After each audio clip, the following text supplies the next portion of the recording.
This is John with For the Love of Gear Reviews, and today we're going to talk about, do a little overview. I just got a Hyperlite Ultamid 4 in the Spruce Green color, and then I got the half insert to go with it. I just wanted something that's going to be a good 4-season tent, perfect for backpacking. And I like to have a lot of vestibule space and just be able to get in and out of the tent in really bad weather and not have to deal with any of that. So, yeah, we're just going to go through some of the features on this. I haven't used it. I just set it up in my backyard.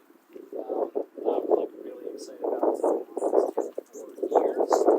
And, yeah, I'll show you around the tent, and then I'll show you the packed size. Insert is like 2.4 pounds. I did get the pole from Hyperlite just because I just don't like lashing trekking poles together. I just don't like it. I think one pole is a lot sturdier. Yeah, so I love there's guy outs on every single panel. I think it's going to be really, really sturdy. I had a Hilleberg Anjan 3 GT that I sold, so I can buy this. So I hope it's going to perform just as well as the Hilleberg. Yeah, let's take a closer look. All right. Yeah, so I got the Spruce Green color. Everyone's got the white. So I am very pleased with how well this is built. So it has a water-resistant zipper on here. You can tell just from touching it, the quality is really, really good. And that comes down here, and then this actually will snap on the back side here, snap together. So the craftsmanship is really supreme, really big, beefy seam tape over the dyneema.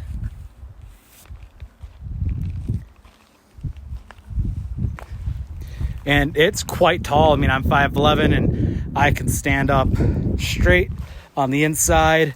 And so right now, the way I have it pitched really low to the ground, kind of in the storm mode. But you can pitch it higher up off the ground, get more headroom, and get more ventilation in there.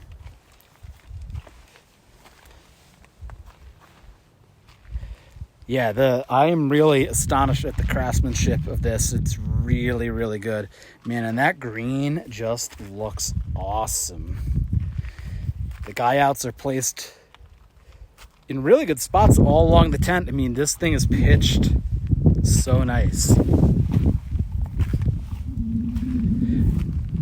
Then, yeah, so you have twin vents on the peak, and then the top is reinforced with a harder dyneema, and there's also a big loop on there in case you want to suspend it from a ridgeline, which would be pretty nice to be able to do. Then you don't have a pole in the middle. Okay, let's go ahead and show you inside. Okay, so here we go.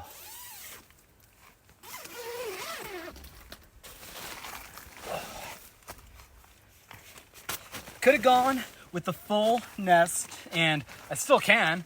I could keep both handy if I wanted to, but having just this half nest allows us to be a good 2-person tent. Yeah, it's 50 inches wide in here. I just have a 20-inch Sea to Summit pad. And yeah, there's a ton of room in here. So I think let's take a look.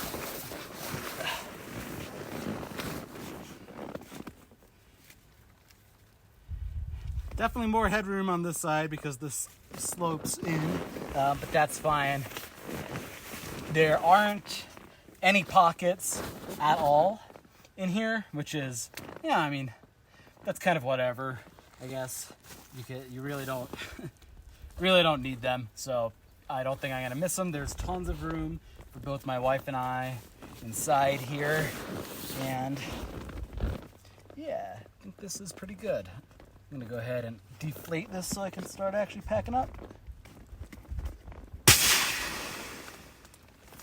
Okay.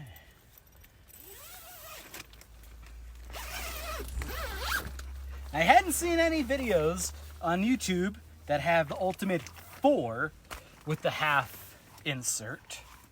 So hopefully this will help you guys out. Yeah, the zippers, I'm really glad. I mean, they're not, really hefty zippers, but they're beefier than, standard ultralight ones, at least I think. Cool, let's take a look at how the inner nest attaches, and then let's also take a quick look at the pole. Okay, so setting up the inner nest is extremely easy. You can stake them out. You don't have to, but you should. And then they just clip on to these, hook right there. They just clip like that. And then they even have a little elastic line so you can tighten them. And then these are on, you clip them into 4 places. So on either side of the tent, and you could put it on the other side of the tent if you want. I didn't for no real reason at all. Okay, and then the rest of it, so I haven't quite figured this one out. So here, the top of this is reinforced, which is kind of nice in case anything is dripping right on there. That's waterproof, at least I assume that it is. Now this has also some elastic guylines that go to clips over here.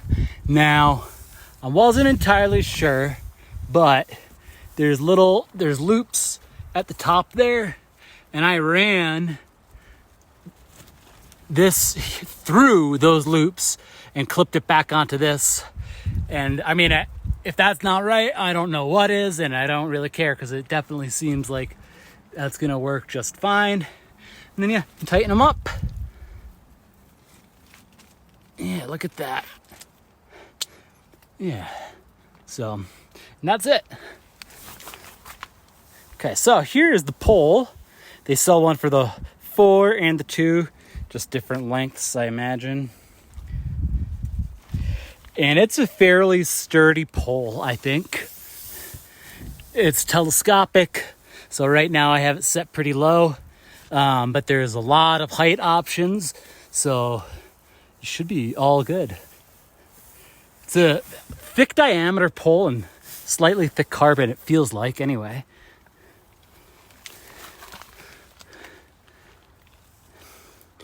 Yeah, I'm excited. I'm super pumped for this tent.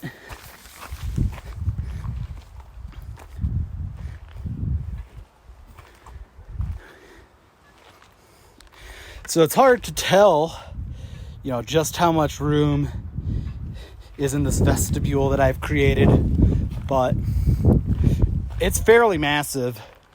I mean, I think I could pitch my Big Agnes Fly Creek right on the other side of this. It's really, really very large in there.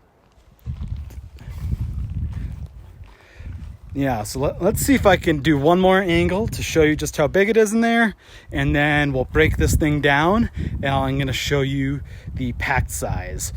Pack size is, I think it's pretty darn good. I will let you be the judge.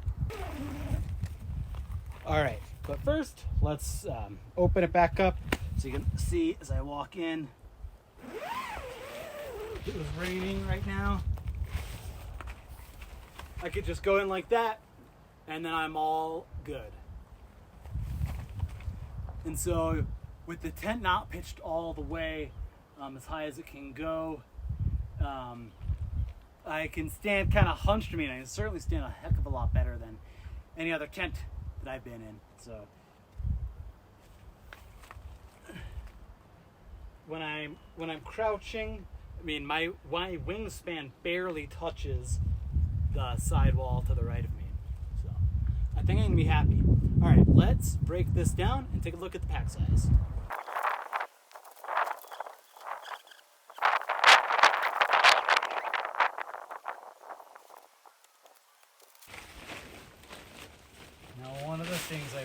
like about this tent, it looks like the way that this inner nest packs up.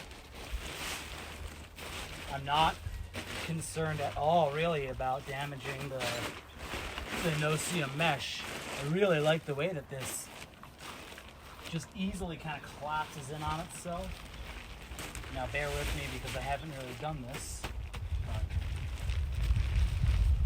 Kind of folded it and then folded it in half again on top of itself. Bathtub floor for the dyneema bathtub floors seems pretty strong. I think I will probably wind up using a footprint, but we'll see. And now, like, there's so much room inside this tent, just the outer tent. It's ridiculous. Winter is going to be really fun. You definitely see digging this out a bit, putting a negative 40-degree bag in here.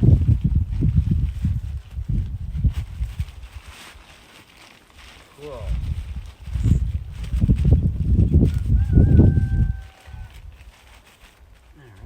And I like that they have the stuff sacks are larger than they need to be. So thank you, Hyperlite. I'm tired of all these stuff sacks that are like just so freaking tiny.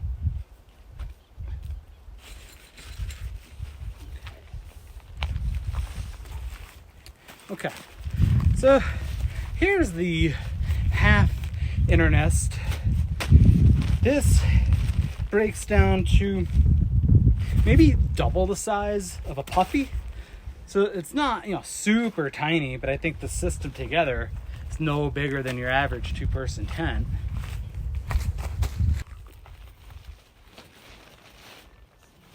All right.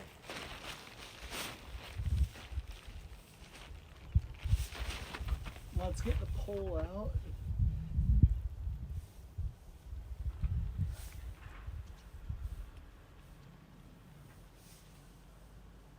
Maybe. I will say with this pole, it's a little bit difficult to finagle it. You gotta kind of get the metal button on it just right, or it wants to complain. So when pitching it, you want to pitch it with the door zipped up. So here's a good look at the diameter of the pole here. It's pretty thick carbon. I think this will be a pretty stout pole.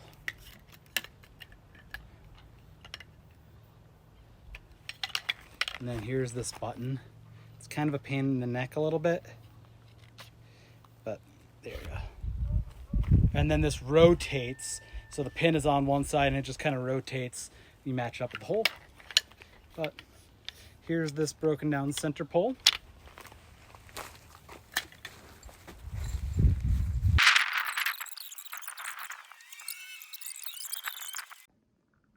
All right, well, I was trying to show this to you outside, but my phone shut down because of the sun. So here is the packed size. This is a Patagonia 20-degree down sleeping bag. It's not really compressed. This is the tent, which right now is as big as it'll ever be because I just kind of stuffed it into there. There's the inner nest, and then a Sea Summit Etherlite XT. So I definitely think that these two, they're tiny. They're tiny, especially when you consider it's a 4-person tent. So yeah, that's it. I hope this helps you make a decision whether or not you should buy it. You probably should. All right, thanks for checking it out.